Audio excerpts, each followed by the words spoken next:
time for an April wrap-up. Woo! I don't know if this will be a fun edit or not. We'll see. Hello and welcome back to overBooked. My name is Amanda and we are going to be doing my April wrap-up.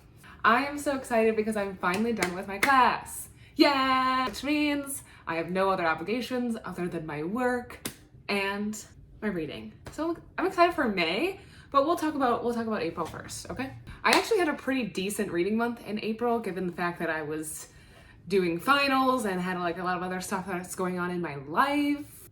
I've got an overbooked queen over here, and the world is falling apart. So that's fun. So yeah, I'm pretty proud of myself. I read 5 books and let's get into it. Let's do it.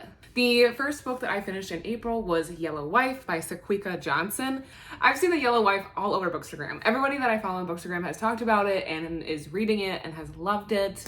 And I want to say right now that it's not that I didn't not like it, it's that I didn't like it as much as I thought I was going to. Yellow Wife follows the story of a light-skinned or mulatto woman who is a slave on a plantation where her father is the master and kind of gives her special treatment as well as her mother, which is not to say that her situation is any better or is great and that we should all reflect on how great some white people were. She was still a slave, okay? She is still a slave, doesn't matter. So she has kind of this like more cushioned life than the other slaves on the plantation, and her father kind of promises her mom that like when she turns 18, he'll give her her freedom and then that she can go to a boarding school up north. So unfortunately, her father dies and that leads to our main character being sold off to another plantation or not plantation. She gets sold to, I can't remember what it's called, but it's like essentially like this place where they hold Black people like in prison and until they're like sold. And there's a man who like oversees all of that, and that's who she's sold to, which is like known as like the devil's house or whatever. And so the book is like her trying to navigate her new life, getting used to these new circumstances and trying to figure out a way of how she could potentially get out of this situation. It's a pretty short book, which was kind of nice, especially after reading W.E.B. Du Bois, which I still loved, but I mean, it was kind of nice to have a shorter book to just kind of get through. I thought that it was an interesting read. I don't think I've read anything kind of like that in the historical fiction genre. I just didn't find it as captivating as I thought I was going to. There's not really any reasoning why I didn't love it as much as I did. There's just some books where I think you're either gonna like them or you're just kind of like or not. And this was kind of one of those books where I just didn't really have any reason for not really liking it. I just didn't love it as much as I thought I was going to. Not to say that I don't think like other people should read this book. I definitely think they should, especially since it teaches a very important part of history. So not advocating for anybody to ignore this book or not read it. It just wasn't as captivating as I thought it was going to be. Next book I read was called Born Trump: Inside America's First Family by Emily Jane Fox. And I read this as an audiobook and I really, really liked this book, which is kind of surprising and shocking, but whatever. I was going in reverse on my Goodreads to try to find another audiobook to listen to while I've been going on my walks and runs, and this came up, and I'm kind of just really fascinated with the Trump family and like the siblings, and this book was perfect for that. It gives you a deep dive into their lives and their history and kind of like their background, and it was just mind-blowing. I find that Ivanka and Jared are like some of the most fascinating out of that whole family, just because Ivanka and Jared had pretty liberal friends and circles that they were part of before her father ran for president, had a pretty conservative platform, and they like kind of lost a lot of connections along the way, and it was just kind of mind-boggling to me, to be completely honest. I don't know if like if my father was running on something that I was like adamantly against, if I could have the heart to like go campaign for him and actively work on his administration. I just don't understand. Yeah, it was nuts. It was a really crazy background. I didn't really know a lot of things about the Trump children. I still kind of Tiffany is odd to me. I kind of feel bad for her, but I'm also like, the girl's kind of like nuts. So I don't know. We'll see. But anyways, I thought it was a pretty interesting story. It felt like a story. It was a pretty interesting read. Interesting information presented, and definitely I enjoyed it. So I would recommend if you are looking for, if you like that kind of political deep dive background stuff. The next book I read was Heavy by Keith Lehman, and I read this because, well, I've always wanted to read it. It's been on my want to read for a while, and with the whole like book banning thing that was happening a while ago, I had put it on hold from my library, and then I finally got around to reading it. This is Lehman's memoir, and it is, I'm not lying, it's pretty heavy, so be prepared. I thought that I was gonna be able to fly through this one like pretty quickly because it's a really short book, but it handles a lot of tough, heavy topics, and so I definitely recommend just kind of reading through the description and, you know, making sure you're like ready and in a good mental state to read it. I find like right now that I cannot really consume a lot of things that are, you know, super heavy or sad. I can't even really watch Ozarks right now because I just can't handle like watching a super dark drama. So I've watched The Ultimatum instead. It's reality we're living in. So I definitely just wanted to give you guys like heads up on that. I am terrible at figuring out trigger warnings. But I mean, I think probably like trigger warnings for maybe eating disorders, warning for family abuse, neglect. Again, I'm not a professional. I don't really know how to label those, but those are the ones that I would say they are. So just be prepared. But otherwise, I think that this book was really good. It was obviously just really well written. I love, and I think Lehman has a poetry background, and I love when authors write memoirs or books when they have that kind of background, because you can just tell in their writing, and it's just so beautiful and well put. I really felt like, you know, I was sitting next to him while he was telling me his story.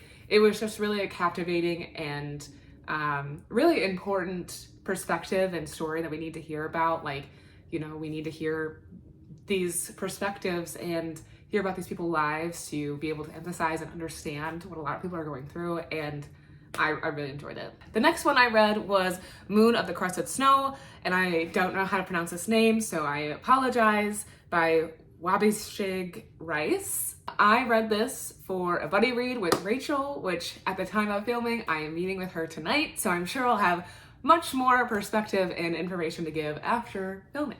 So Moon of the Crusted Snow is like this apocalyptic or like end of world thriller. Hang on, let me look at my book club journal that I have and what I wrote down. It's like a thriller, science fiction. Oh, I thought I had like more speculative. Yeah, it's kind of crazy. What happens in Moon of the Crusted Snow is we're on a indigenous reservation in Canada, and all of a sudden there's like this blizzard that comes in and the power goes out, the phone lines go down, and it's like just very odd. And at first, like, the community is not really spooked at this. This happens quite frequently on the reservation, so, you know, they're pretty used to having like a day where things go out and then they come back on a couple days later. It doesn't come back a couple days later. So they try to figure out what's going on and what's happening, and later it just kind of accumulates into like this desperate need to survive and get through this winter. I think there was a lot of interesting parallels in this book and how like to like just real world. They're on this indigenous reservation and closed off essentially from the world, like shunned to this different part that they're not native to, and they have adapted to this land and they are surviving on this land, and then they're thrown another curveball to have to figure out how to survive it, which is what indigenous tribes have done for generations and generations of being shuffled around. And then, you know, there's this one point in the book where there's a group of white people that come to the reservation seeking help, and it's just kind of like very much reminded me of like, you know, when white people were first originally coming to America, they had no idea how to live here, how to farm here, how to like just be here, and, you know, indigenous people had to take it upon themselves to help these white people and to teach them, and then just get stabbed in the back later. So there's definitely a lot of this happening throughout the book. There's a lot of just like subtle hints of like what like actual reality is like for indigenous people, And I just thought that was a really clever way to, you know, sprinkle that throughout the book. And almost in like this, you know, apocalyptic, I don't know if I'm saying that word right, but like scenario where like it's like, oh my gosh, things are coming to an end, or we're losing control, or what are we gonna do? How do we survive? Where it was just like, okay, that could like really, you know, like comparing that to real life, there really wasn't a lot of differences. And so it was interesting. I really enjoyed the read. It's a very short one. Let me see if I had any other notes. Yes, I already talked about that. Yeah. There's a white character named Scott, and I wrote, I do not, underline not, trust this Scott guy, giving Pilgrim vibes. He was. Lots of Pilgrim vibes. We don't like Scott. So the last book that I read for the month of April was Migrations by Charlotte McConaughey. Matthew McConaughey. No, it's Charlotte McConaughey. I don't know. This was probably one of my favorite books I read this year, honestly. I think it was definitely one of my favorite books I read this month. It was probably the favorite book. I read this for my family book club, and everyone in the book club, I think, pretty much enjoyed it. It was a resounding 5 out of 5 stars, or 4 out of 5 stars. I think somebody gave it 4.5. You know, it was pretty highly rated. I also got this recommendation from, I can't remember her username on Instagram, but I'll take her below. Somebody on Instagram, I asked Instagram, you know, for book club suggestions because I was not prepared. And I was like, I need help.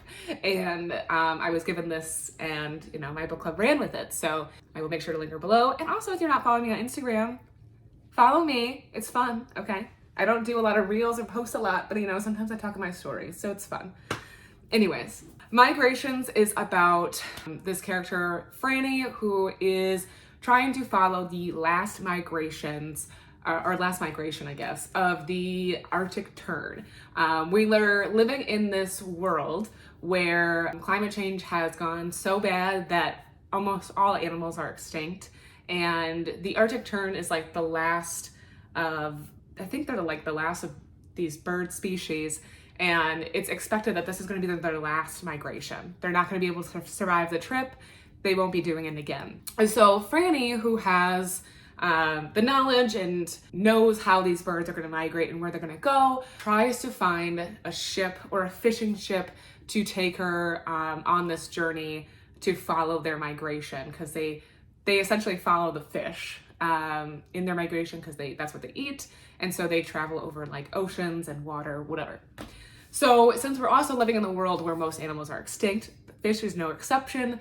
Fish are also dwindling, and there's not a lot of fishermen left, and there's not a lot of people who fish or boats. So it's especially difficult for Franny because she has to try to find a fisherman who is willing to go out of their way and trust her that when she says that she can lead them to fish, when they, you know, really have to make sure they know what's going on, otherwise they'll miss out on the money that they need to make. And just finding a fisherman in general, there's not a lot of them left, so she's got a tough task ahead of her. But it's also interesting because, how did this book describe? Let me look at my book club journal. Okay, it's not really a thriller, but the book kind of read like a mystery, or maybe like a thriller a little bit, very light sprinkling, because throughout it we know that while we're reading, we know Franny has a past. We keep getting hints about her life, and then we get transported back into different times in her life. So like 12 years ago, 4 years ago, 8 years ago, it kind of jumps around, and we get little patches or windows to see into her past life and to see what really like makes up her being, and like what she's motivated, or why she's motivated to go on this trip to see this last migration of the Arctic tern. Which is probably the most interesting part of this book, is just to learn more about Franny and like her life and those past like glimpses. You really like learn a lot, and it's like it keeps you kind of guessing throughout the book of what's going on. There were some things where I wasn't really surprised of like what the outcome was, but like getting there to that point, I was so like, are we here now? Like what's going on? Like how are we gonna get to that point? Which is like, I think is a cool way to do a thriller, because I think there's a lot of times, or mystery, whatever, like where you know what's gonna happen, or you know the outcome is, and you kind of can see how it's going to get there. But if your author is like jumping around and you have an unreliable narrator, which is Franny is very unreliable in what she's telling you and like who she is, it kind of like leaves you guessing the entire time and like what is real and what's not.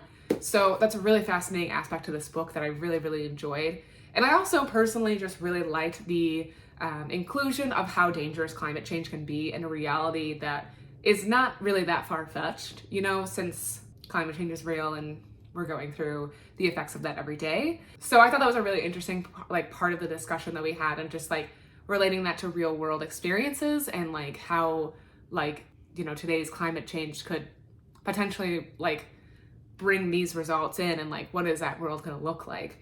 So that was fun. I said I feel like this author has to have a background on poetry, because this girl could write and it was like beautiful. I felt like I was reading poetry for the whole time. It was so good. Those were the books that I read in April. I think that it was a pretty decent reading month. I had a good time with all the books that I read. I'm hoping to have a lot more content out this month in May, and if not in May, at least in June. So please stick around and make sure you're subscribed to check out all of the stuff that's coming. And like I said, follow me on Instagram, Twitter, all my socials are below. I appreciate you guys so much for watching. And in the comments, also let me know what you read in April, what your favorite books were in April. If any book suggestions for me that you want me to check out, I'd love to hear it. And thank you so much for watching, and I will see you guys next time.